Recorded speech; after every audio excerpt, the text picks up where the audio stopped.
Hello everyone. Welcome to Virtual Soybean Scout School. My name is Larry Steckel. I'm an Extension Weed Specialist here with the University of Tennessee. And today we're going to go out and look at some of the plots and really kind of look at identifying some different weed species, primarily some of the identifying characteristics of Palmer Amaranth, which has become a huge weed issue here lately, and then kind of show some show and tell on some different management tactics to control this weed. One of the most difficult weed species we're really challenged with trying to manage today is Palmer pigweed or Palmer amaranth.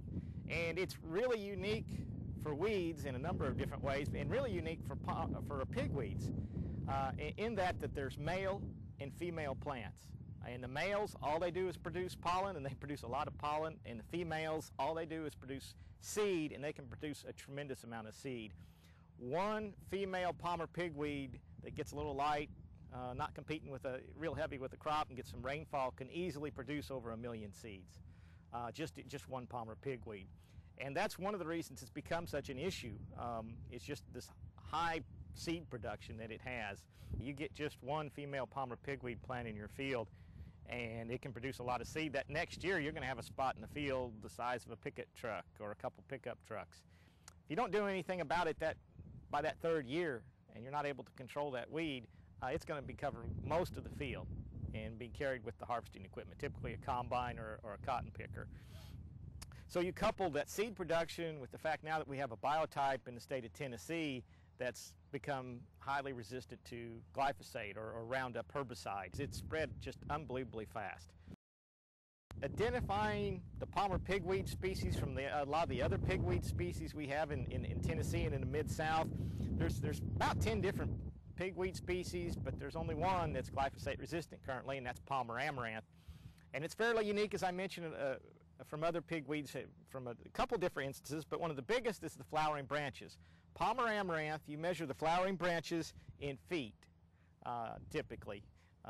Where with a lot of other pigweed species like smooth pigweed or even water hemp, you're going to be measuring them in inches, a lot less length in the flowering branches. And that's one of the better ways to identify them early on during the flowering process. Early, when the pigweed first come up, the best way to identify it really from some of the other pigweed species is just the architecture of the leaves, how close they are to the main plant. The petiole is a very long, and the leaf has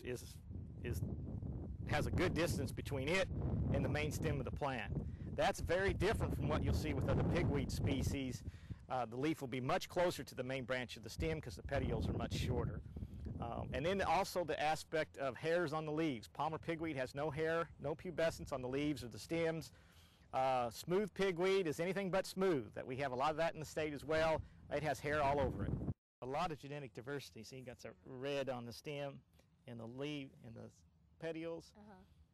And then the very next one standing next to it, may came off the same mother plant. You don't see any red on it. It's all green. A lot of genetic diversity in it. And you also see a lot of outcrossing type with it, where it'll start crossing with other pigweed species, and then you really do get some unique looking plants. One other thing I wanted to mention on the biology of Palmer amaranth or Palmer pigweed, it is not native to the Mid-South. It's actually native to the desert Southwest. And there was some work done at UC Davis quite a few years ago now, back in the 80s, looking at the photosynthetic rate. They were studying the photosynthetic rate of desert plants. And they found Palmer amaranth had the highest photosynthetic rate of any plant yet measured. It's very, very competitive. Again, it's kind of a desert-derived plant, so when it gets into the upper 90s and our crops shut down, it's right at home and can get away from them in a hurry. It's nothing for it here in the middle of June, where we are today, to grow 2 to maybe 3 inches a day. And that has big bearings on how we try and manage it, because with the herbicides we're using today, the Flex Star type products, the Ignite type products, we need to be able to spray Palmer pigweed that's basically 2 to 3, maybe 4 inches tall. If it gets above that, we're not going to control it very effectively with the herbicides we're using today. That's a big change from just a couple years ago when glyphosate would control them at any height. Okay, the study I'm standing in today is looking at different applications of Ignite herbicide on Liberty Link soybeans. We moved from glyphosate, which is a systemic type herbicide, and you really don't need good coverage. Most of our growers have been putting on with Roundup 6, 7, 8, maybe 10 gallons per acre. The herbicides we're moving to now, like Ignite or even Flexstar, we need much better coverage in order to get good control with these type herbicides. And what I mean by more coverage is more gallons per acre. And that's what we're looking at here today in these treatments, where on one side we have sprayed Ignite herbicide on this Liberty Link soybeans at 10 gallons per acre, and in the other treatment we have it sprayed at 15 gallons per acre. And we see a marked increase in the control of the Palmer pigweed with the 15 gallon per acre rate as opposed to the 10 gallon per acre rate. And it's just really an artifact that we've moved from a herbicide that's systemic, doesn't need good coverage, to herbicides that do need good coverage like Ignite. Okay, the study we're looking at here is really examining the whole system of managing glyphosate-resistant Palmer pigweed. On my left here, we have basically an untreated check, and on the right, we have actually a system where we went out with a pre-herbicide that's going to give us some residual control of Palmer pigweed that was applied the day we planted the soybeans, and then it's followed up with a timely herbicide application over the top on Palmer pigweed that's 2 to 3 inches tall. And it really takes that entire system to get consistent Palmer Amaranth control in cotton or in soybeans. But in the case here with soybeans, we get a pre on there. These pre's, basically when you apply them to the soil, you really don't know when they're going to give out. It could be 2.5 weeks after application, it could be 3, it could be 4, or if you don't get a rain on them at all and they don't become activated, they may not work, period. So it's very critical you have eyes on the field and know the pre-herbicide is working and that weeds aren't germinating, because if they are, you have to be very timely putting a herbicide over the top, whether it's Ignite herbicide on Liberty Link soybeans or maybe a Flexstar or a Blazer on just regular soybeans. And you really need to have those herbicides applied prior to the Palmer pigweed really getting 4, 5, 6 inches tall.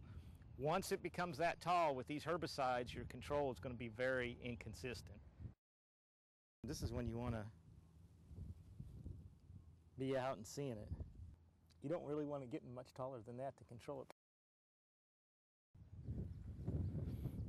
it. This is Flexstar sprayed just a little bit too late.